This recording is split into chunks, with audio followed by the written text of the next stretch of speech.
Hey guys, welcome back to the Pharos Fit podcast and welcome back to the lodge. Back with Brandon today. How you doing, Brandon?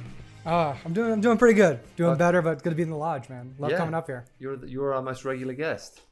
I know it's a good thing or bad thing. Every time Brandon comes here, he thinks he's just coming to the podcast, and I rope him into like an hour and a half of real work outside, building stuff, trying to get this place up and running. That's secretly why I come up here, to get some extra work and get some extra exercise. But it's fun stuff, right? It's all. I grew up on this. I had an immigrant family. We didn't let other people do work. It was the children, other family members came over and did the work. So I'm used to it. I enjoy it secretly. I start these things thinking I can do it all myself, and then I get 3/4 of the way through it, and I'm like, "Fuck, I need help. I'm gonna kill myself." So we talked about it. You got to call the guy. Gotta call the guy. I've almost died 3 times today already. So guys, today I want to talk about cutting. Once in a while, people are going to want to do a cut. There may be a number of reasons for this. Obviously, in the competitive sense, people may be cutting for a show. If they're a competing bodybuilder or a person in the sport of figure, then they may want to cut for a show. They may be cutting weight for a fight or any kind of event that has a weight limit. They may be cutting for that. It may be something as simple as I want to get cut for beach season, so that'll look good on the beach. It may be a wedding. It may just be an event. It could really be anything, any kind of time when you really want to lean out as much as possible, and kind of look your best.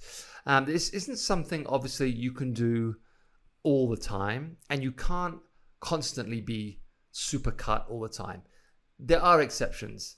With some people, just genetically, if they're ectomorphs by nature, and they constantly operate at a low body fat percentage, which genetically some people can, it seems like they're always cut. And you walk around asking yourself, how do they stay so cut all the time? They must eat just perfectly and do everything just perfectly. It's just genetics. Unfortunately, Guilty. Unfortunately, it's just the way it is. I know a number of people like this. They always look ripped. And they will be honest with me and say, I don't eat perfectly. I'm not great with my diet. This is just the way that I am. It's just just what God has given me. As frustrating as that may be to hear, that is just the way that is. And actually, it shouldn't be frustrating. It should be a relief, because nobody is behaving perfectly all of the time. I guarantee it.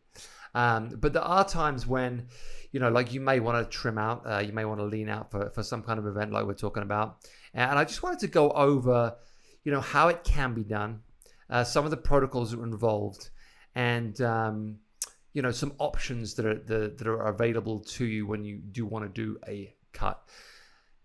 The name suggests a cut, that you are going to cut something out of your routine.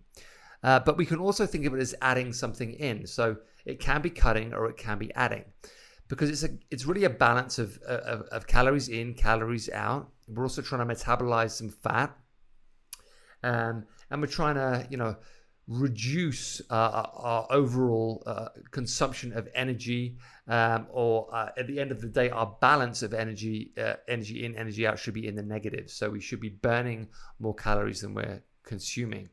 Obviously, this can be done by consuming less energy, consuming less fuel, or it can be done by burning more calories, using more energy. So it can be cutting, or it can be adding, or it can be obviously a measure of both. So in the way that I program, in the couple of main programs I'm running right now, the Jim Jones Movie Prep 1 and the Build at Pharos, both are going to come into somewhat of a cutting phase in the next couple of weeks. I start with the workouts themselves. Now, when you're trying to burn more calories, when you're trying to lose more, fat, we're less concerned about adding mass. We're less concerned about building huge amounts of muscle. The workouts do change slightly. And we are going to do more kind of what I call power endurance work, so more higher intensity interval type training. There is going to be more cardiovascular work in there, so more work that requires fat as fuel, and there is going to be more work at lower intensities, So we're not trying to lift maybe as heavy as we were, but there will be an increase in overall volume. Of course, this, like we were saying, burns a lot of energy, burns a lot of calories, and that enables us to help us get into that deficit that we're talking about. Adding in the lower intensity cardiovascular work will help us burn some extra fat to be used as fuel, because your body favors fat as fuel when it operates at a lower heart rate. And, hormonally, the reason we do leave lifting in there and we don't just do like a bunch of cardio and stop lifting entirely is because obviously we want to hold on to as much lean muscle tissue as we can, because we don't want our metabolism to slow down. Remember, if you lose muscle, you lose metabolism. Your metabolism will slow down if you lose muscle. So obviously we don't want to lose muscle, so we want to hold on to that muscle. So we are going to continue lifting. Hormonally as well, obviously we want to keep our testosterone high and our growth hormone high, so we want to keep lifting throughout the cut. We don't want to cut it out.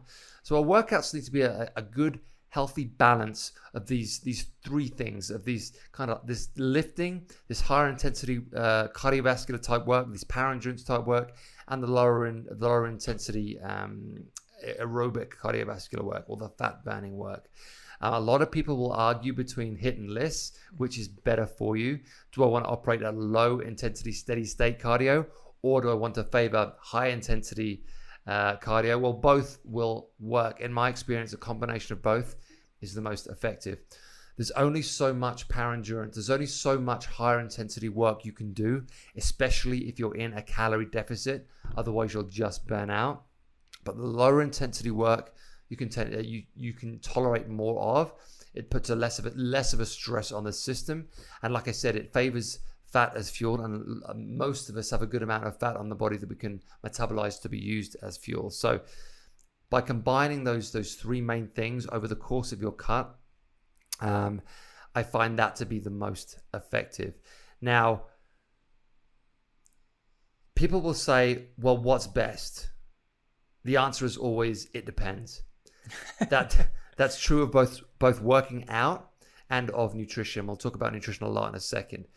But this will be different for everybody. We are all different people. We all react differently to different stimulus. We all react differently to different foods. When it comes to working out, some people respond really, really well to a lot of lower intensity cardio. They'll cut really, really well that way. Some people respond really well to a higher intensity cardio, so maybe you add more of that in. Some people get cut just by doing exactly what they were doing, but just by changing their diet. I've seen it a bunch. I have a couple of my brother-in-law and sister-in-law. They're both competing bodybuilders. Their workouts don't change that much. They will add cardio in, more cardio in, but the main change is diet. Probably 80% of the change leading up to an event will be just on diet. So I think it's easy to get carried away with what's the magic kind of workout, what's the magic kind of cycle that's going to get me in the best shape of my life. What's the 300 workout? What's the Henry Cavill Man of Steel cutting fat? Like, there's all these different cutting. What did Hugh Jackman do to get ready for Wolverine? Yeah, all of these different clickbait things. article. There's the secret. We got it. Just click it. There's a men's health workout. This is the workout that got Hugh Jackman in shape. That's out there somewhere. None of it is true. It's all bullshit. Most of it is diet, and often a few other things as well. But that's for another podcast. So let's talk about diet, because this is such a huge factor, and I want to break down different options in diet, different examples of diet, and different things that can work. Like I said, a lot of the time, some things will work well for some people, and some things will work well for other people, and there's no kind of like right or wrong. It's just what works for you. So broadly speaking, when you're doing a cut and when you're trying to get as lean as possible, you are going to have to reduce calories somehow. Okay. And there are different strategies for doing this. Firstly, we can just count our calories. It's as simple as that. We can use a logging system, or we can We can strategize our day, know exactly how many calories are in every meal that we eat. And by the end of the day, we know when we calculate how much calorie we've expended or the workout that we've done versus how many calories we've consumed, we know we are in a calorie deficit because there's no way we've consumed enough calories to have put us in more calories than we've burnt. Now, this often means very boring food. If you look at a competing like bodybuilder's diet leading up to a show, the food will be very bland and very repetitive. Boiled chicken, steamed vegetables. Exactly. Some else? White rice. White rice, yep. Very lean cuts of steak, perhaps. Some will, some won't. Maybe salmon. Egg whites. Maybe too fatty right there, the salmon, but probably depends. Usually sort of like a white fish, like a lean white fish. Maybe some broccoli. But it's going to be, like I said, very bland, very repetitive, low calorie, high protein type foods. People will, when you have something like that, and we'll talk about protein in a second, but we always want to keep our protein high because we never want to lose muscle. So whether we're cutting or whether we're bulking, we're always going to try and get at least 1 gram of protein per pound of body weight. No matter what we do, that will always stay the same. So your protein calories always have to stay high. So the one thing we want to make sure of is when we do a cut, we don't want to suddenly wipe out our protein intake because nobody wants to lose muscle. That is not the goal. Keep the protein content high, maintain the muscle. So the caloric deficit has to come from carbs and fats, right? Because if I'm keeping the protein the same, my only other two options are carbs and fats and alcohol, obviously. Alcohol is the other one, which hopefully goes without saying you were going to want to cut out. Although I enjoyed Matthew McConaughey's. Did you read his book? Heard great things though. So when he was cutting for Dallas Buyers Club, he was on a huge caloric deficit, like taking in very few calories a day, but he would always have a glass of wine no matter what throughout the cut. That was built into his calories. I enjoyed that. But for the most of us, alcohol will be one of the first things to go, and then we'll really focus on the carbs and the fats. Some people will just cut carbs. Some people will just cut fats. Some people will cut carbs and fats. Professional bodybuilder will cut both carbs and fats. Obviously, when you're trying to get as lean as you possibly can, so to compete, when you're really in that kind of like sub 7% body fat, those carbs and fats are going to be very low, to a point that's unhealthy. People say, well, why can't you just be lean all the time? Well, because it's unhealthy to be that lean all the time. Your metabolism will slow down long term if you continue to operate in that fashion with such a restriction on fats and carbs, because that's where you get energy from. And if you haven't got any energy, your body will start down regulating metabolism and start eating its own muscle for fuel. No one wants to be in that situation long term. So, these are often, short-term strategies for an extreme result. So, I don't know whether you've been following The Rock for his preparation for Black Adam. He's been talking about it a lot, for his main scenes, his main shirtless scenes. Obviously, he's been very, very strict with diet. Black Adam, which movie is this? That's his Black Adam DC movie that's coming out, I don't know, next year, whenever it is. Okay. Where he plays like Black Adam, the black superhero. So he's got himself in the best shape of his life, without doubt. He's been documenting it on Instagram. It's been a fairly interesting journey. And as he's gotten deeper into the role and closer to those shirtless scenes, the diet's gotten stricter and stricter and stricter. And obviously you get to a point where you're in a huge amount of restriction, huge caloric restriction, huge carb restriction, huge fat restriction, really focusing on those lean proteins, minimizing basically everything else, dehydrating, cutting out sodium, all of those things, so you look for a few days the best you can possibly look, but you can't maintain it long term. So, it's a strategy for extreme results, but then you have to start like refueling, rehydrating, and re-upping your salts. So when we think about what we're talking about today, bear in mind we're talking about like short-term strategies here. This isn't something long-term, but obviously there are varying degrees of this. The bodybuilding example or the Rock example It's an extreme example. The Rock's getting paid millions of dollars to do that. Bodybuilders, it's their career to do that. So they're willing to go to those extremes, are willing to take those risks. Few of us are going to want to go to those extremes. It's almost like we're paying for their discipline to see like how disciplined they can be to put their bodies and their spirits through it. But the principles are the same, as in I have to be disciplined enough to cut something out or to add something in or to be more careful.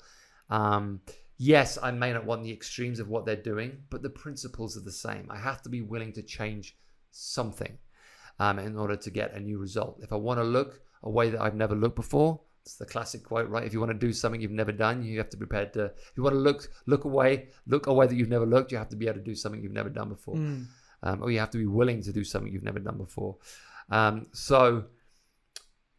Unfortunately, this does take a lot of hard work and a lot of discipline and a lot of restriction, and often,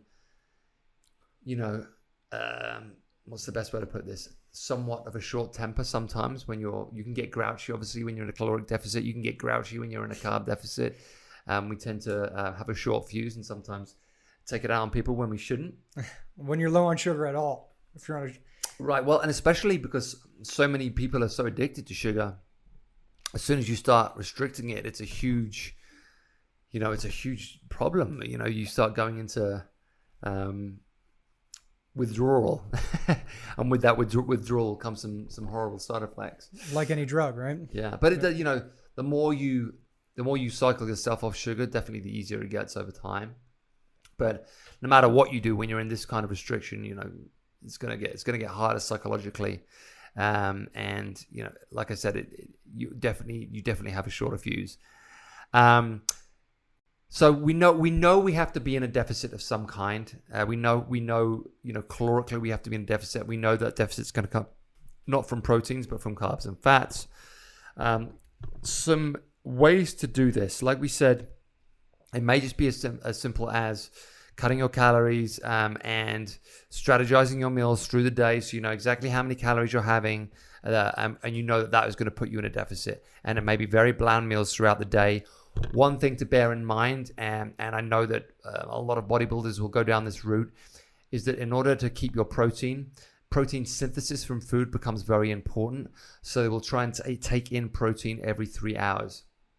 So, although you're not eating a lot of calories, you're eating frequently. You're eating protein frequently so that you don't lose muscle, so that you continue to metabolize protein throughout the day.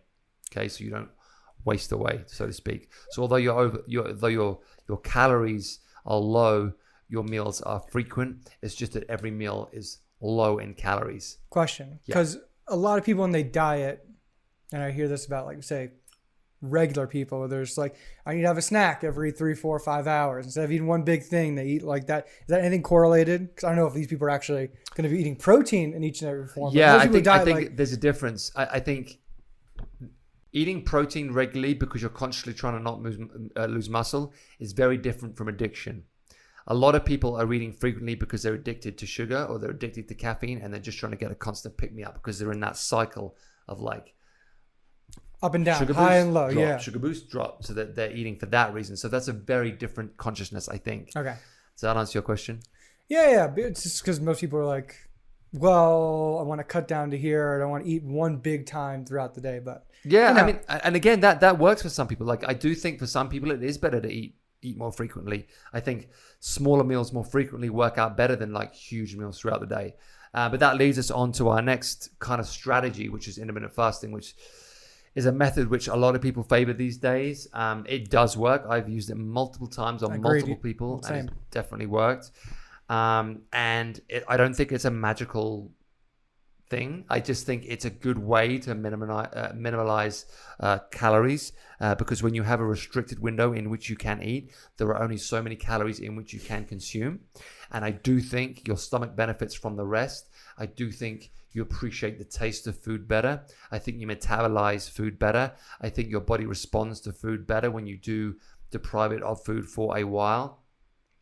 And I think sometimes people's energy levels are better when they intermittent fast, because what we were just talking about with the spikes and trough, spike, trough, spike, trough, you don't get that with intermittent fasting. You kind of have a more steady metabolism throughout the day.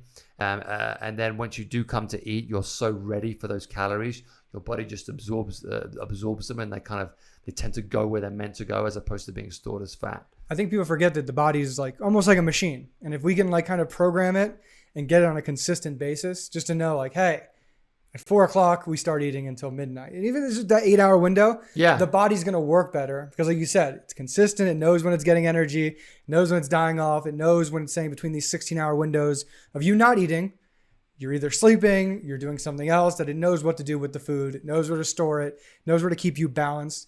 I think that one in particular is a really good one for people to like learn the discipline of getting on a system. Yeah, I think so. And then the 16-8 is a fairly common strategy for the intermittent fasting. So you only have an 8-hour window in the day in which to eat, and you've done the 16-8, so you know it's hard to overeat when you only have 8 hours. You think, 8 hours, that's a long time.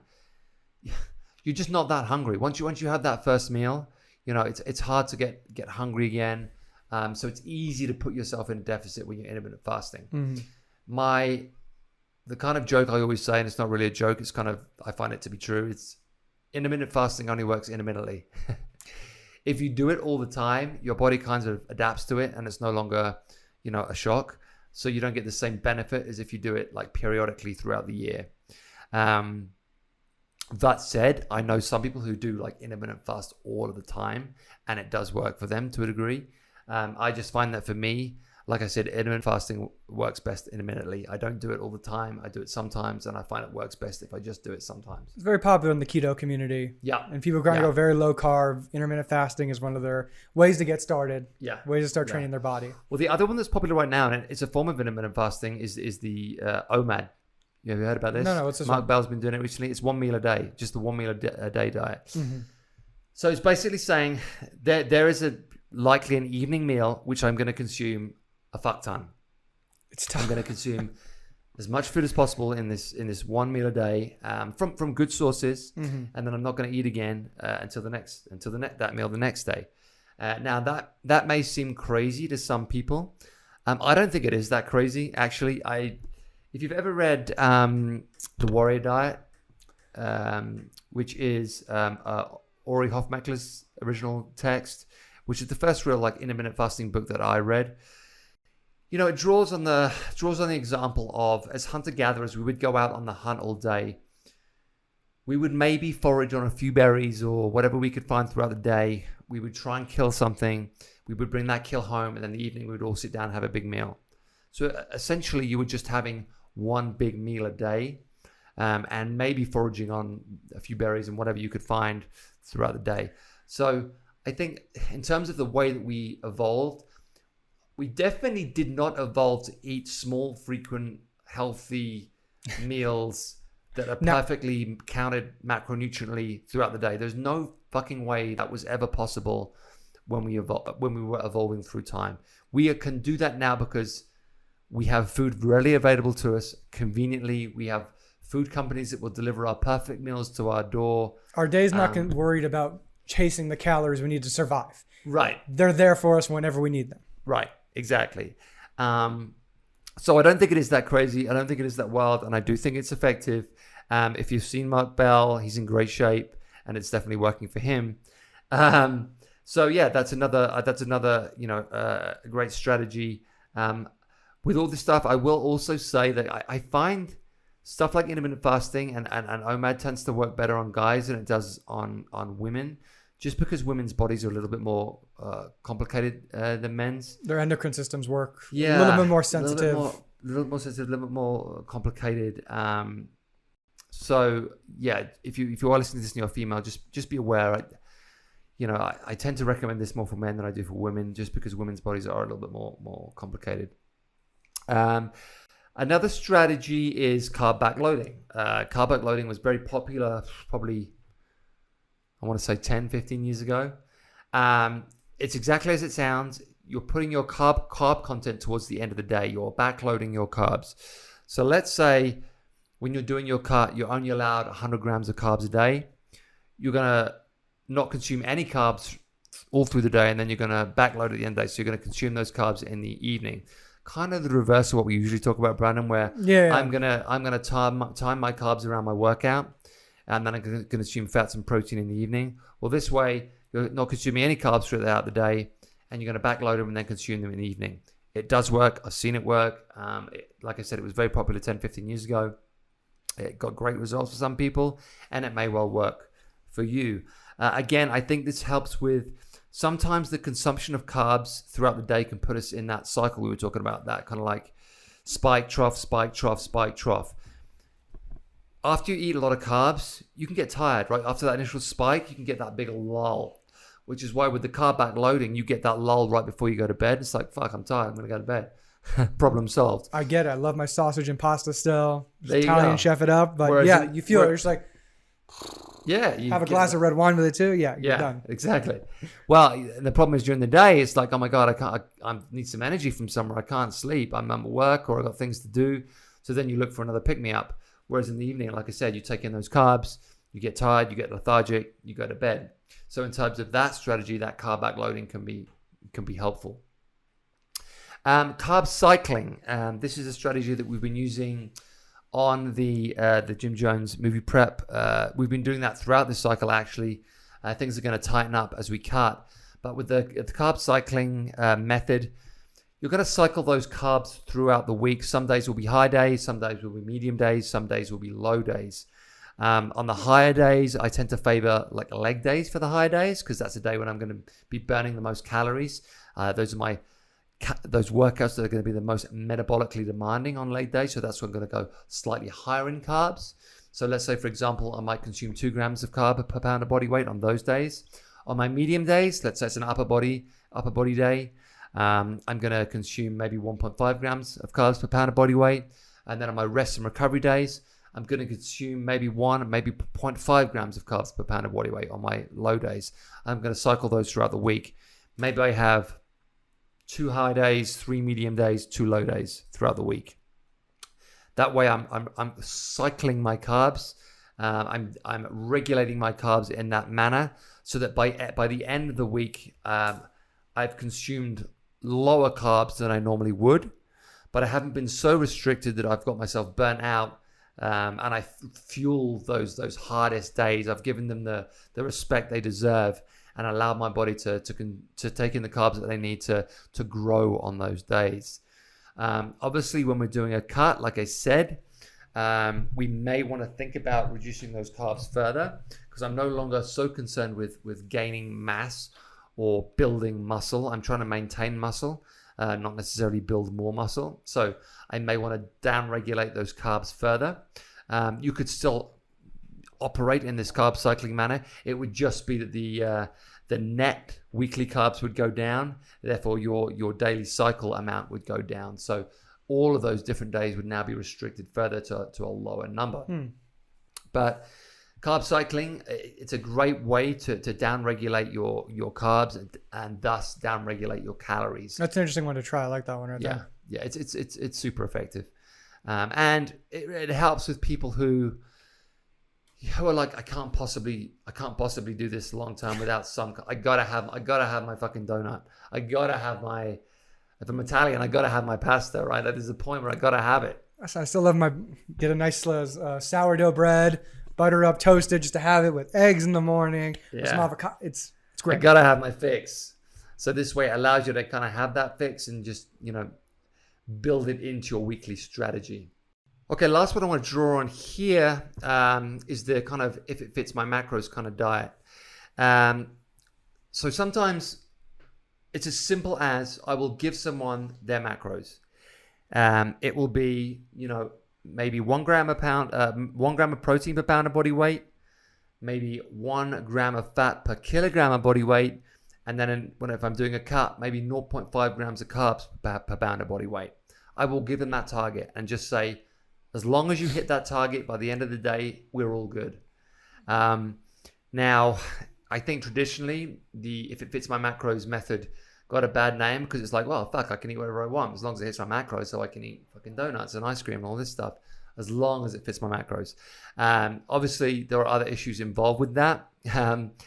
We're better off sticking, obviously, to our natural foods, our foods that exist in nature, that are not chemically treated, that our bodies recognize, that can metabolize easily. We've talked about this a lot before. It's not just what you eat, it's what you can metabolize that counts. If you're just eating a bunch of stuff that your body can't metabolize or can't use, the likelihood is it will be stored as fat and not used as fuel. And obviously in this case, we want to be using the food that we eat. We want that food to be readily available and easily metabolized so that we can use it for the tasks that we want to complete.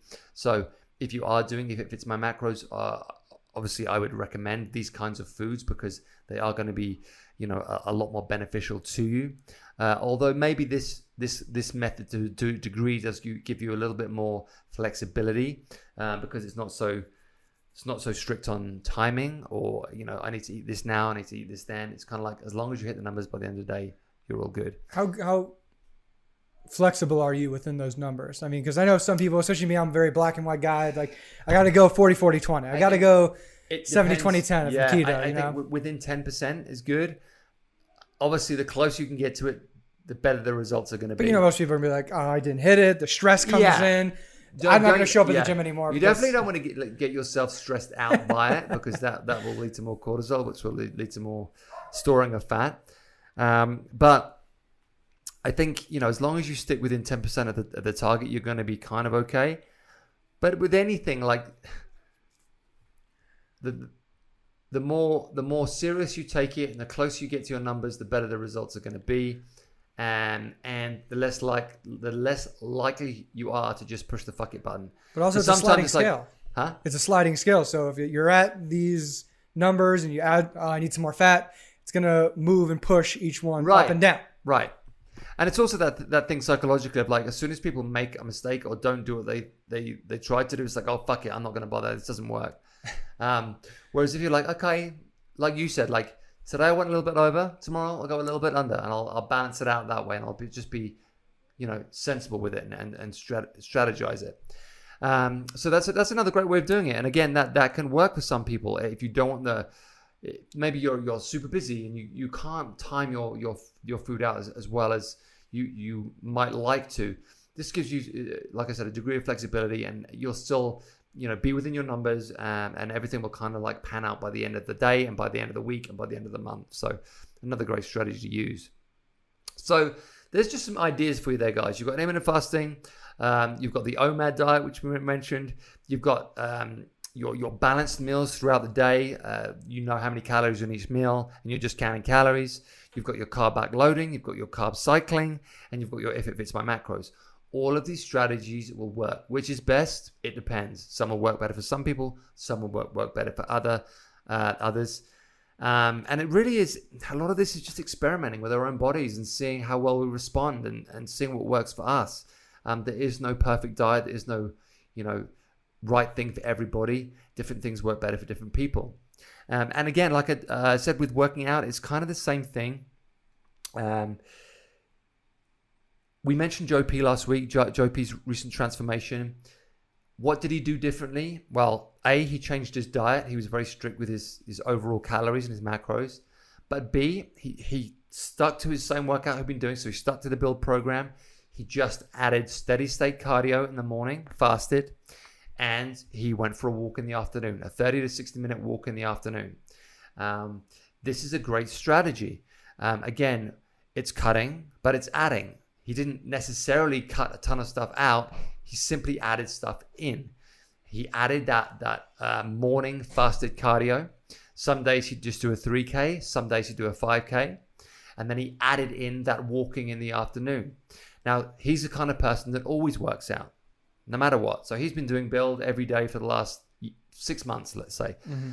So he can't expect to just keep doing that and change because his body's used to that. He needs to add something new in. He needs to create a new stimulus. He created that new stimulus with a steady state cardio in the morning and the walk in the afternoon. So he added something to his routine to create a bigger deficit and increase his fat metabolism daily. those two things worked perfectly for him. And that's all he had to do. Other people will, change their workout more. Like I said, some people will add in more high intensity cardio. They'll do maybe more cross training or more CrossFit type workouts. But like I said, for Joe P, just adding in that steady state cardio and those walks in the afternoon works wonders for him. So that was a great strategy for his body type, for the way that his body works. I always talk about running, and because if you think about fighters have been using running to cut weight since fighting began. It's like, I've got a fight coming up. I need to add in my when you close your eyes and picture a fighter preparing for a fight. He's in one of those sweatsuits and he's going for a long run, pounding the streets. Floyd Mayweather, 5 in the morning, 4 just a.m., running, 5 a.m. in the morning. car following him. Exactly. Because it works. Nothing helps the body lose weight like running. Often people will bash running because, bad for the joints, hard on the knees, hard on the hips, hard on the ankles. How bad can it be? I mean, but like I said, I don't think there's anything better when it comes to cutting weight than running, and adding in running to your routine may be of great benefit to you. Some people find, as their energy levels get lower and lower, as their caloric intake gets lower and lower, they may switch that running out for walking on the treadmill, walking uphill in the treadmill, or getting on the cross trainer, or that kind of thing, simply because it's easier. It's easier to do. You can still mimic the same kind of benefits without the same demand that running brings. But for a lot of us, when we are trying to do just a general cut, adding in some running can be really beneficial. So, kind of summing this up, we talked about cutting versus adding. Some people can just cut stuff out. So maybe we cut out some calories, maybe we cut out some carbs, maybe we cut out some fats. We always want to keep that protein high. We always want to keep that 1 gram of fat per pound of body weight. 1 gram of protein per pound of body weight. We want to keep that in, but we want to cut some stuff out in order to put us in that deficit. Another way to create a deficit is to add stuff in. We talked about Joe P. Maybe he added the running in, he added the walking in. Maybe you guys are going to add some more high intensity cardiovascular work in, maybe some more cross training, maybe some more CrossFit type workouts to boost that metabolism further, to shock the body into something new, to create that new stress, to burn those extra calories, to put us in that deficit. Some people do a combination of both. I'm going to cut calories, carbs, fats, and I'm going to add some stuff in. So it's that combination of cutting and adding. And I'm going to strategize with one of the strategies that I mentioned to help me create that deficit.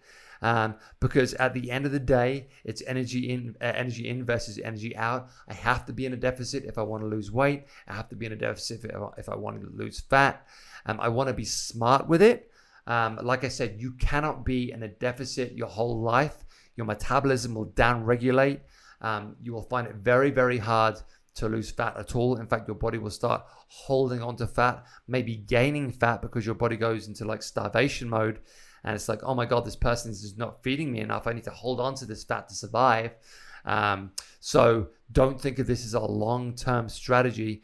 I read some good stuff recently by Mike O'Hearn talking about, people that do a lot of cardio year round with their workouts really struggle to lose weight for a cut because what do you want to do? You're already doing a bunch of cardio. You're already working out every day. You're already really strict with your calories.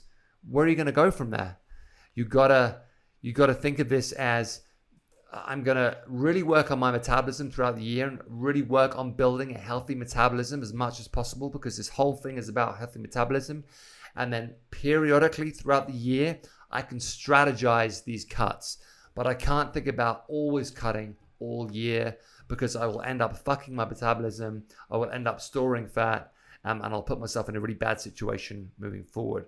So when you do things like that, Think of it as a short-term strategy for a specific result and a specific time frame that I'm then going to recover from and then work my way back out of, because I want to focus on building back that healthy metabolism.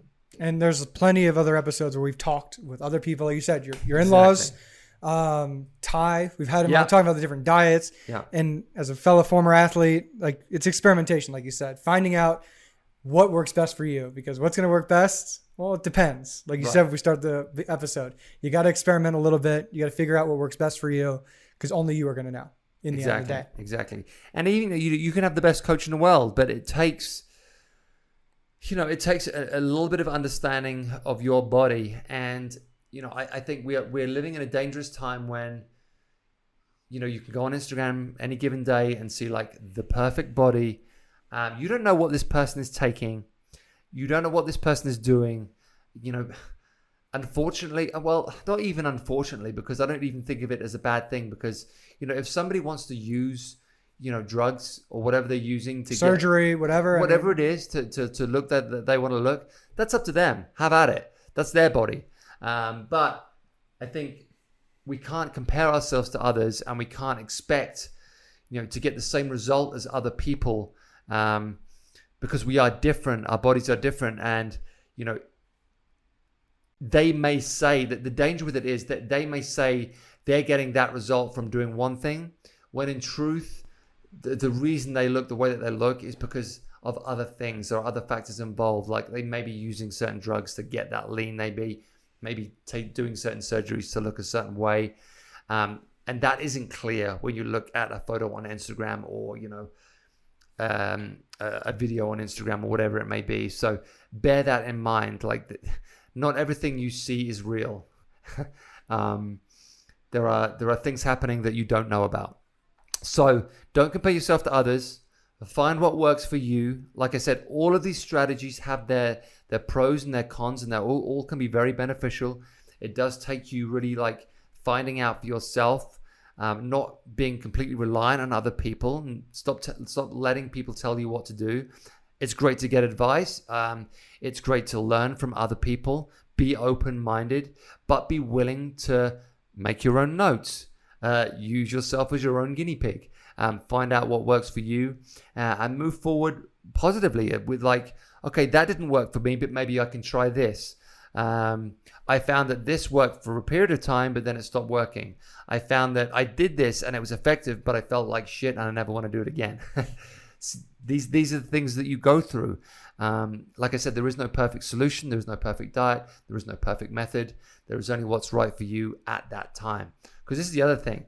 Like at different times in your life, different things may work. And that's just the way it is. Didn't understand that. You're absolutely right. Yeah. But congratulations. This is episode 50 right here. Episode 50. This is episode 50 right here. God. Right? Where's the time gone? What a time to be alive. Okay, guys, that wraps it up for today. I hope that was helpful for some of you. Like I said, we are coming up to a cut on the Jim Jones movie prep program. If you want to follow that program, you can go to jimjones.com and jump on. All the workouts are on Train Heroic. It's super easy to follow, super helpful. It's a very effective program. People are getting great results on it. If you're a member at Pharos Athletic Club, obviously you can come to Blvd. I'm going to put some guidelines on this nutrition stuff in the notes for our next cycle. We are coming up to a new cycle soon, so I'll put this in the notes for you guys. But yeah, it's fun to do this every now and again. It's fun to like really put a stricter eye on the nutrition, and like I said, kind of experiment a little bit and see what happens to our bodies when we do change certain things. So yeah, I'm here to help you guys, and I will help you as much as I can. Like I said, obviously this is different for everybody, but there are some broad guidelines we can draw upon to help us, and then from there we can kind of tweak our own, our own methods and our own strategies. But yeah, I hope you enjoyed the episode, guys, and I look forward to catching you soon. We are now fully open at Pharos Athletic Club, 1316 Glendale Blvd. We would love to see you. So come by and see us soon. Thanks for coming in, Brandon. Thanks for taking the time to come up to the lodge. No problem. It's great to have you here as always. Okay, thanks, guys. We'll see you soon. Take care.